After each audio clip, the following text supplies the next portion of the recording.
지난주에 삼성 이건희 회장이 별세를 했습니다. 세계적인 기업을 일궜습니다. 우리나라의 발전에도 큰 도움이 되었습니다. 공과가 있겠지만 어쨌든 우리나라 발전에 큰 기여를 한 분이시기도 합니다. 그리고 그가 돌아가실 때 18조 원을 남기고 별세를 했습니다. 아시는 것처럼 급성 심경색증으로 인해서 식물인간이 되었습니다. 그래서 6년 동안 식물인간으로 이렇게 병상에 누워 있었습니다. 저는 그동안 좀 이건희 씨가 종종 크게 아니라 보도가 될 때마다 생각나는 게 있습니다. 뭐냐면 이건희 씨는 만약에 움직일 수는 없잖아요. 그런데 생각할 수 있다면 6년 동안 무슨 생각을 하면서 병상에 누워 있었을까? 이것이 굉장히 궁금했습니다. 그렇지 않습니까? 자기 의지대로 일어날 수 없고 뭘 할 수 없어요. 그런데 생각으로 인생이 정리가 되는 거 아니겠습니까? 그가 정말 6년 동안 누워 있었을 때 초인류 기업의 회장이지만 고칠 수도 없고 일어날 수도 없는 그런 상황 가운데서 그가 무슨 생각을 했을까? 이런 생각이 들었습니다. 또 만약에 돌아가시지 않고 일어날 수 있는 그런 기적과 같은 일이 생겨서 일어났다면 그가 가장 첫 번째 하고 싶었던 일이 무엇일까? 이것이 굉장히 저는 궁금했습니다. 사람이라고 하는 것은 관점이 중요합니다. 시각이죠. 다른 말로 말하면 시각입니다. 그리고 더 인간적으로 얘기하면 고집입니다. 그렇죠? 그러면은 관점과 고집은 어떻게 다를까요? 관점은 내가 보면 관점이고 남이 보면 고집입니다. 웃는 소리로 그냥 하는 거죠. 그런데 이 관점이 우리들의 인생에 있어서 굉장히 중요한 역할을 하게 됩니다. 분명히 이건희 씨가 병상에서 일어났다면 살아가는 관점이 이제는 시야가 달라질 것이다, 다를 것이다라고 저는 생각합니다. 그의 죽음을 놓고 정가에서 보는 관점, 진보에서 보는 관점, 그리고 보수에서 보는 관점, 이런 관점들이 젊은이들이 보는 관점, 나이 든 사람이 보는 관점, 이런 관점들이 사람마다 굉장히 다르게 있다라고 말하는 겁니다. 제가 여러분들에게 드리고 싶은 말씀은 뭐냐면, 우리 인간이 아무리 저 사람은 어떻고 이 사람은 어떻고 이렇게 많은 관점을 갖고 사물이나 사건이나 인물에 대해서 평가한다 할지라도 그게 별로 의미가 없다는 거예요. 별로 의미가 없어요.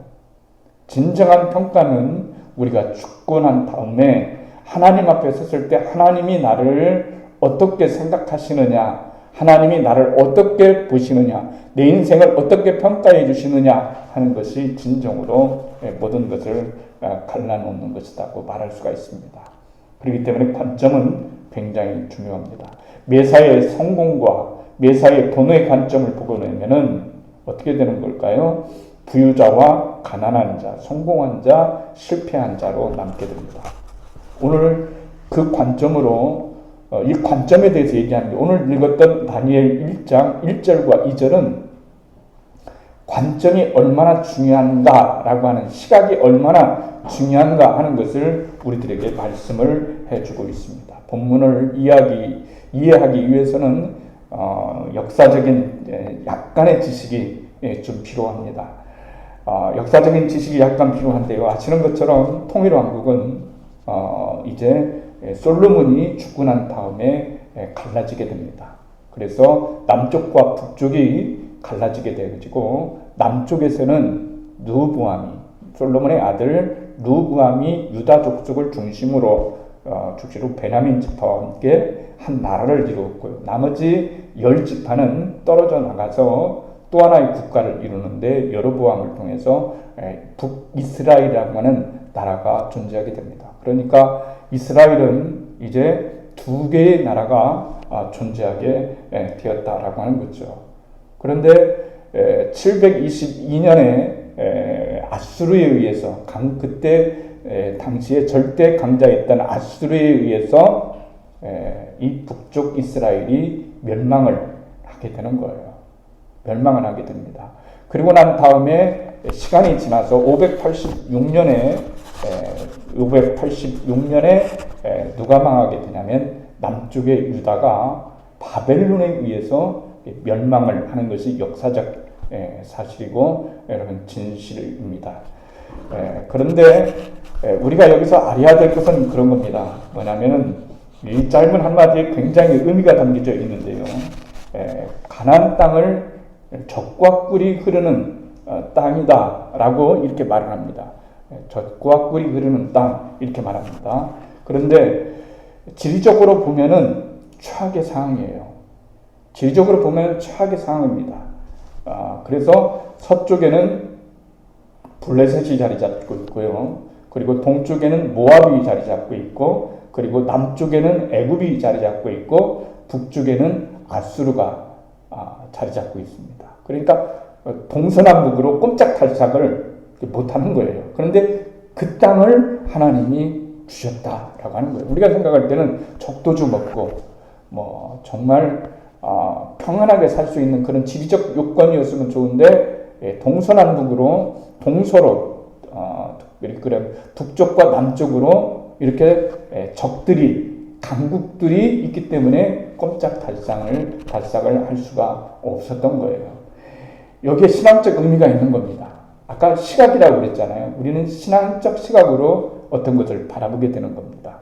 그게 다른 관점이라고 말해요. 우리가 예수를 믿기 전에는 그냥 세상의 시야를 가졌고 학문적 시각을 지식적 시야를 가졌지만 예수를 믿고 난 다음에는 우리의 시각이 성경적 시각으로 그리고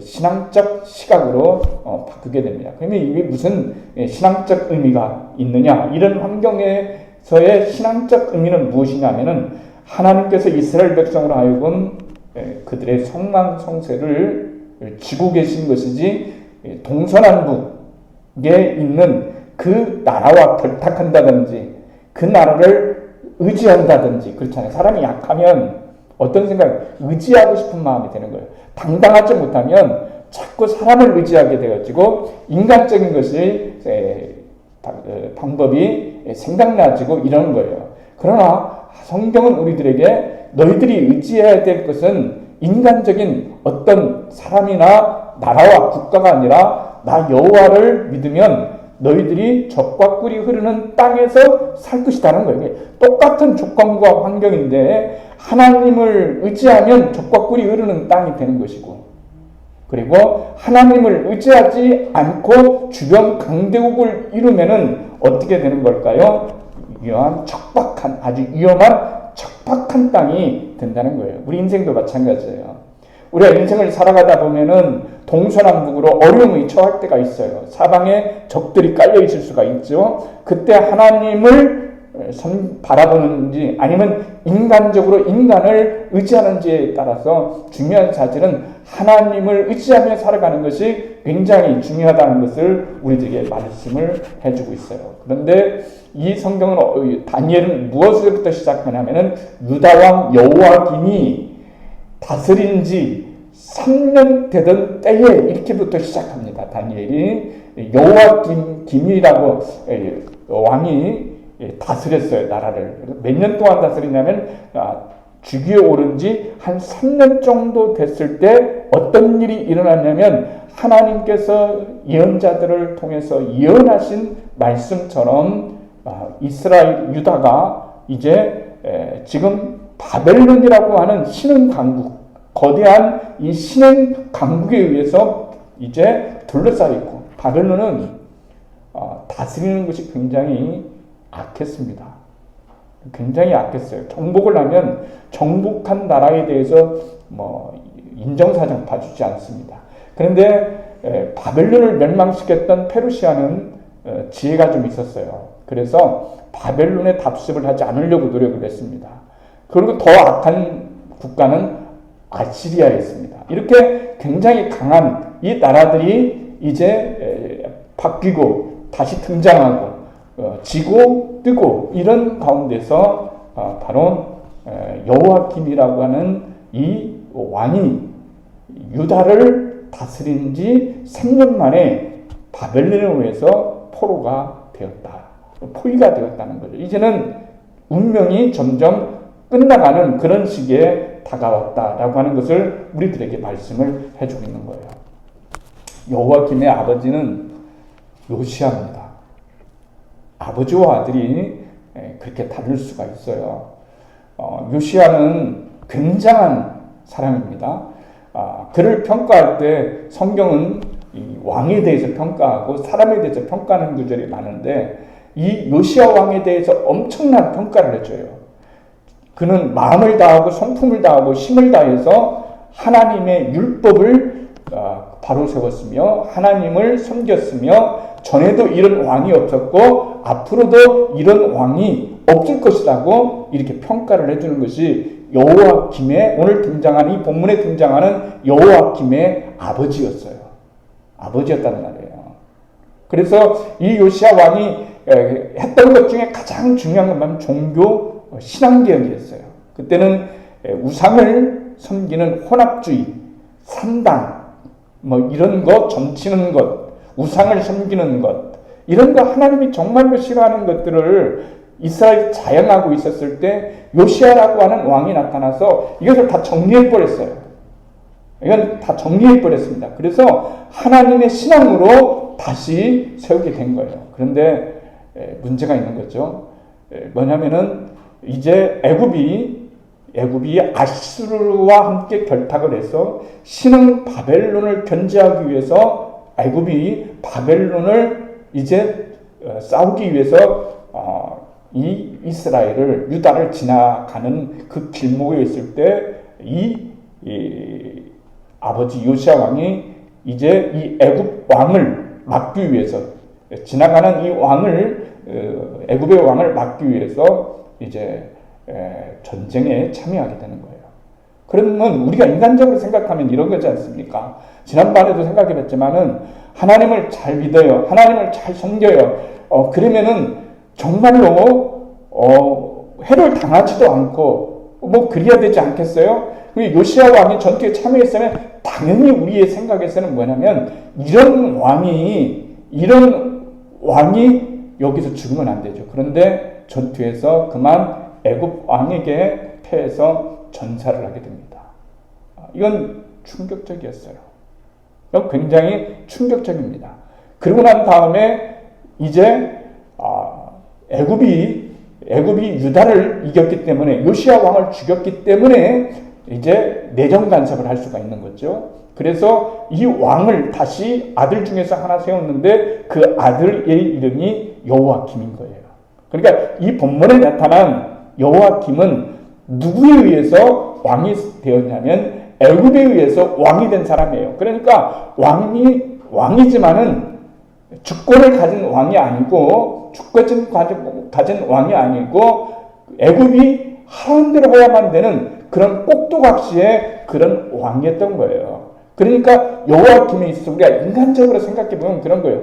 인간적으로 생각하면은 희망이 없어요. 그러니까 완전히 타락에 빠져서 살죠. 절망에 빠져 삽니다. 왕이 왕 역할을 하지를 못한 그 3년에 그 여호야김이 다스린 지 그 3년에 바벨론이 쳐들어왔다.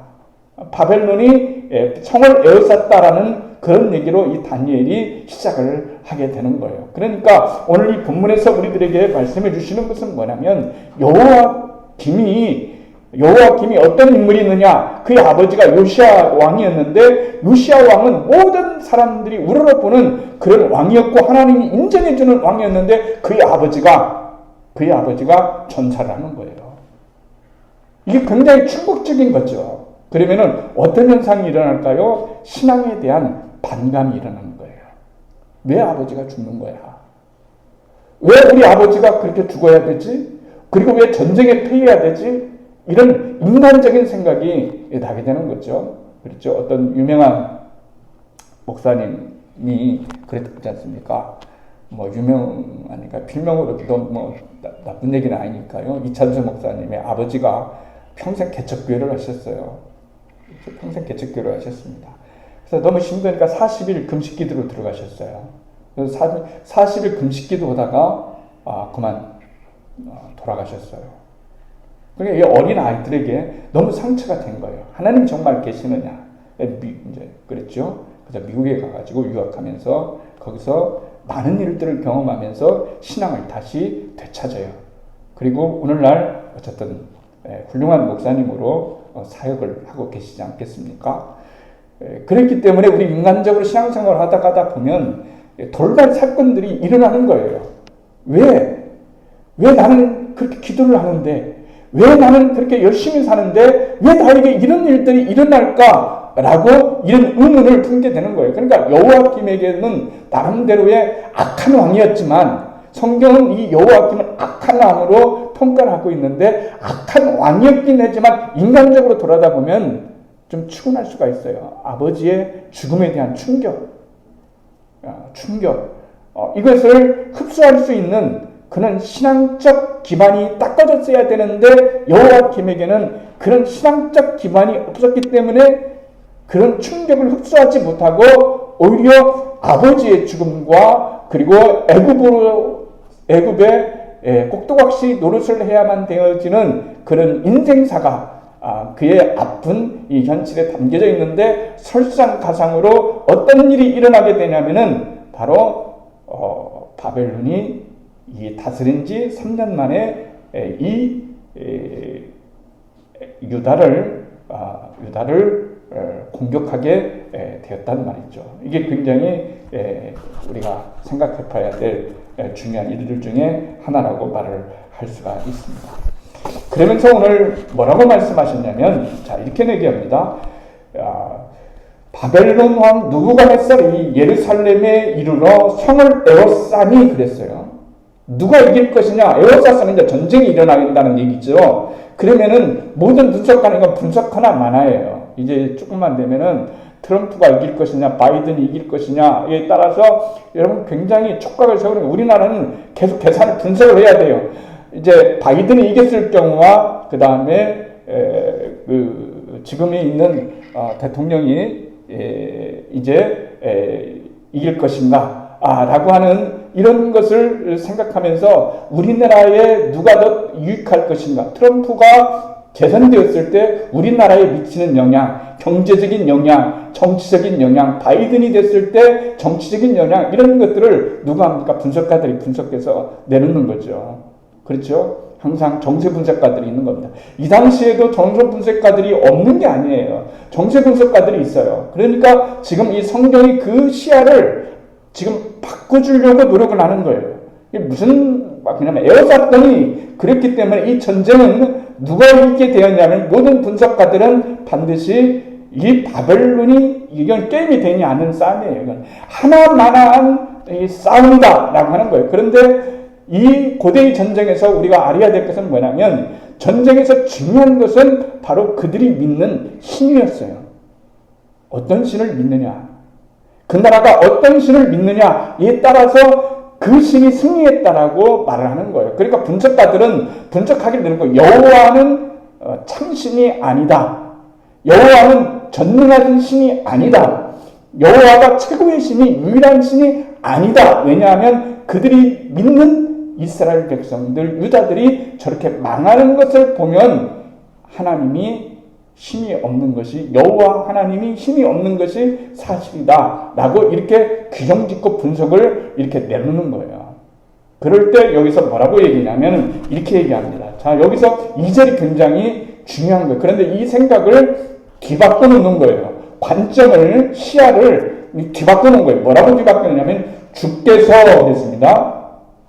주께서 유다왕 여호와김과 붙잡혀가게 됩니다. 여호와김이 붙잡혀가게 되는 거죠. 여호와김과 하나님의 전 그릇 얼마를 그랬죠. 하나님의 전의 그릇의 얼마를 그의 손에 넘기심에 이게 굉장히 중요한 말씀이에요.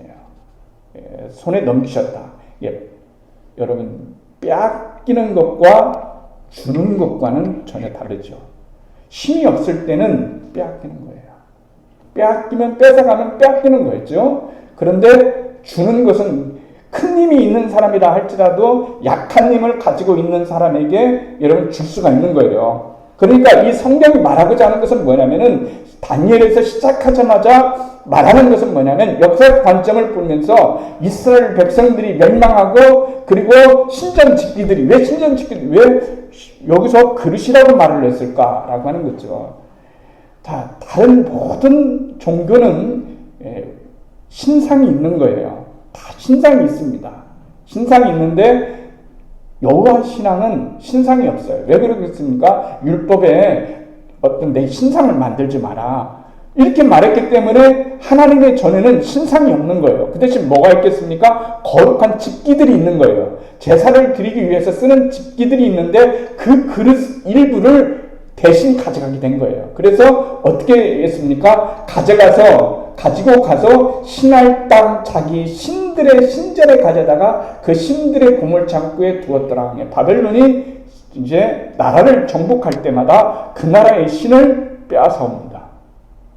그래서 자기의 신들이 있는 그 보물창고에 그 신들을 놓아둡니다. 이거 굉장히 큰 상징적인 거예요. 백성들이 그것을 보면서 환호하고 춤추고 난리 나는 거죠. 우리의 신이 이겼다. 우리의 신을 이길 사람이 없다. 라고 했기 때문에 이게 고대의 전쟁은 신들의 전쟁이다. 라고 이렇게 말을 할 수가 있는 거예요. 그런데 성경은 다니엘은 뭐라고 얘기하냐면은 이 시각을 바꾸어서 하나님이 약해서 빼앗기신 것이 아니라 하나님이 이스라엘을 구원하시려고 이스라엘을 깨닫게 하시려고 이스라엘을 구원하시려고 얼마를 그들에게 넘기셨다. 넘기신 거야.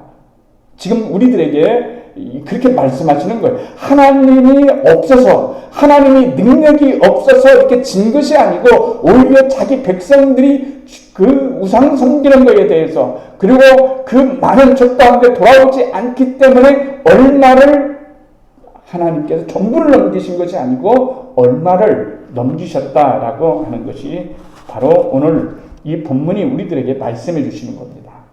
망한 게 아니고 하나님이 허락하신 것이다. 왜 허락하시는 것이냐? 하나님이 진정으로 이스라엘 백성을 살리시기 위해서 그렇다라고 이렇게 말씀을 하시면서 바로 어떠한 상황에서도 역사의 주인, 개인 역사의 주인, 그리고 돌아가는 세계 역사의 그 주인은 무엇이냐면 여전히 하나님이시다.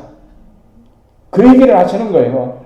정말로 내 인생에서 너무 힘든 일을 당하고 어려운 일을 당했을 때 우리가 꼭 알아야 될 것은 무엇이냐면 역사의 주인은 그리고 내 인생의 주인은 누구시느냐? 하나님이 주권을 가지고 계시고 하나님이 그 모든 것들을 가지고 계시다는 것을 우리들에게 말씀해 주시는 거예요. 그래서 관점이 굉장히 중요한 거예요. 관점을 그런 관점, 세상적인 관점 갖지 말고 신앙적 관점으로 너희들의 역사를, 너희들의 삶을, 이 사건을 이해해야 된다. 이것을 그렇게 바라봐야 된다. 너희들을 살리기 위한 하나님의 고육정책이시며 오직 했으면 얼마를 넘기시게 다 넘기지 않으셨다는 것이 중요한 거예요. 얼마 일부를 넘기셨다는 거예요. 우리 인생을 살아가면서 다 좋아요. 뭐 남편도 돈 잘 벌어오고 또 성실하고 애들도 잘 크고 뭐 그런데 뭐 육신에 약함이 있다든지 그렇죠? 육신에 약함이 있다든지 뭐 건강하고 막 저기인데 뭐 또 직장 생활에서 좀 어려움이 뭐 있다든지 이런 한 가지씩 사람들은 누구나 다 들여다보면 다 가지고 있는 거예요. 완벽할 수가 없어요. 누구든지 그랬습니다. 사람이든 물질이든 건강이든 자녀이든 직장이든 사업이든 나름대로의 한 가지씩 어려움을 다가고 있는데 그때 우리가 꼭 필요할 것은 뭐냐면 하나님에 대한 관점인데 하나님이 우리를 주관하시고 우리의 인생을 주관하신다라고 하는 이런 놀라운 이야기를 해주시는 거예요. 그래서 얼마를 넘기셨다는 말은 이 굉장히 관점을 바꿔야 된다는 거예요. 누가복음 13장 6절과 9절에는 예수님의 비유가 나오거든요. 예수님의 비유가 나오는데요. 읽어보면 이렇습니다. 어떤 사람이 자기 앞마당에 무화과나무를 심었다. 그가 무화과 열매를 기대하고 가까이 다가가 보았지만 열매가 하나도 없었다. 그는 자기 정원사에게 말했다. 도대체 무슨 일인가? 내가 벌써 3년째 이 나무에 무화과가 달렸겠느니 와서 보았는데 단 하나의 무화과도 찾지 못했네. 찍어 버리게. 이 좋은 땅을 더 이상 낭비할 이유가 무엇이 있겠는가? 이랬습니다. 정원사는 말했다. 하나만 더 두고 보시죠. 땅을 파서 거름을 주겠습니다. 어쩌면 내년에는 열매를 맺을지도 모르겠습니다. 만약에 그렇지 않으면 그때 가서 찍어버리시죠. 그랬습니다. 자, 읽어서 들었던 거지만은 여러분 이 본문에서 가장 중요한 단어가 뭔지 아십니까? 여러분 생각에는 뭘 것 같아요? 네? 한 해 더 좀 봐주자. 한 해만 또 봐주자. 여러분 또 다른 생각하지 분이 있어요? 한 해만 봐주자. 좀 맞습니다. 그것도 굉장히 중요한 단계. 한 해만 더 봐주자. 알겠지만 사실은 이 본문에서 가장 중요한 단어는 놀랍게도 우리가 놓치고 있는 것 중에 하나인데 걸음이에요. 걸음. 이 주인이 왜 그렇게 정합니까? 빨리 무화과를 알린다는 거예요. 이제 시간이 되었는데 열려야 되지 않겠느냐는 거예요. 차라리 도끼로 찍어버려요. 여러분, 도끼로 찍는 것이 쉬울까요? 걸음을 주고 다시 한번 기다리는 것이 더 쉬울까요? 도끼로 찍는 것이 얼마나 쉽습니다. 우리 인생은 안 되면 바로 시작하면 돼요. 그렇죠. 성경 읽다가 쭉 하다가 창세기에서 다시 시작하면 돼요. 그러다가 또 안 되면 창세기에서 다시 시작한다고 그러죠. 맘먹고 공부한다고 그러는데 그 자리예요. 이게 말이죠. 사람이 어떤 것을 찍어내는 것은 굉장히 쉬운 일이에요. 다시 시작해야지 하면서 모든 것들을 다 찍어내는 것은 다 쉬운 일이지만 그러나 참고서 인내하며 걸음을 주는 일은 결코 드러나지 않는 일이에요. 걸음을 당장 줬다고 얘가 막 쑥쑥 이렇게 잘하면은 누가 걸음을 안 주겠어요. 걸음을 줬어도 쑥쑥 잘하는 것이 보이지를 않습니다. 여기서 말하는 것은 뭘까요? 그렇기 때문에 기다림입니다. 기다리자는 거예요. 그 기다림에 의미가 있는 것은 아까 1년 더 기다린다고 했는데 1년 더 기다려봤자 소용이 없는 것은 뭐냐면 걸음을 주지 않으면 소용이 없기 때문에 그런 거예요. 영양분을 줘야 되겠죠. 걸음을 줘야 되겠죠. 걸음을 줘야 되는 것이 굉장히 중요합니다. 그래서 주님께서는 보이지 않는 것, 시간이 기다려지는 것 이런 것에 대해서 비유를 말씀하셨는데 많이 말씀하셨죠. 누룩, 소금, 씨앗, 빛 그리고 걸음 이런 모든 것들은 보여지지 않는 것 가운데서 자라나게 하시는 하나님의 놀라운 은총이 거기에 담겨져 있다는 것을 아셔야 됩니다. 하나님은 결코 서두르지를 않으셔요. 그렇지만 행동하는 하나님이십니다. 서두르지 않으시지만은 하나님은 행동하는 하나님이셔요. 우리 인간은 마음에 들지 않으면 그냥 싹 찍어버려 이러지만은 하나님은 절대로 그렇지 아니하시고 정원사를 통해서 다시 그것을 걸음을 주셔서 우리 인생에 다시 열매가 맺을 수 있도록 놀라운 은혜를 베풀어 주시는 분이 바로 하나님이시다라고 하는 그런 관점을 갖는 것, 시각을 갖는 것, 그런 믿음을 갖는 것이 정말로 중요하다는 것을 우리들에게 말씀을 해주고 있는 겁니다. 주님께서 내 인생에 흙을 파시고 걸음을 주시고 내 인생을 회복시키시고 치유하시고 승리하시는 시간이다 하는 것이 걸음을 주는 시간이다라고 말을 할 수가 있는 거예요. 지금 처한 현실이 힘든 현실일 수도 있고 어려운 현실일 수도 있어요. 각자의 인생을 성공으로 볼 것인가 아니면 실패로 볼 것인가 라고 하는 것은 바로 거기에 달려있다고 말을 할 수가 있습니다. 선하신 하나님의 주권을 의지하며 기도하는 우리가 되기를 소망합니다. 시각을 갖고서 하나님께 나아갈 수 있는 그런 믿음을 우리들한테 필요합니다. 무엇 때문에 일부를 넘기셨을까? 다 넘기지 아니하시고 일부를 넘기시게 하시는 하나님의 놀라운 섭리가 거기에 담겨져 있기 때문에 그렇습니다. 그것은 버림이 아니요 오히려 인도하심과 하나님의 놀라운 이루의 은총이라고 하는 것을 우리들에게 말씀해 주시고 있는 거예요. 전망했던 이스라엘 유다 사람들에게 하나님은 안 계시는가 보다. 우리는 전쟁에 패했고 요시야도 죽었고 그리고 하나님의 성전 짓기도 빼앗기는 너무 스무스러운 이 현실 앞에서 다니엘이 시작하면서 뭐라고 말씀하냐면 그런 게 아니다. 하나님이 힘이 없으셔서 하나님이 능력이 없으셔서 그런 것이 아니라 하나님의 능력은 여전히 살아있고 하나님의 전능하심은 여전히 있는데 하나님이 오히려 너희들에게 놀라운 은혜를 베풀어 주시고 하나님께서 너희들을 다시 세우시고자 하는 하나님의 놀라운 그 섭리가 바로 넘기심에 하나님이 그것을 넘겨주셨다. 그러면 그것을 끝까지 다시 책임지시면서 다시 하나님께서 회복해 주시지 않겠느냐라고 하는 그 의미의 말씀이 오늘 본문에 들어져 있는 겁니다. 그렇기 때문에 우리는 우리 인생이 얼마를 잃을 수도 있어요.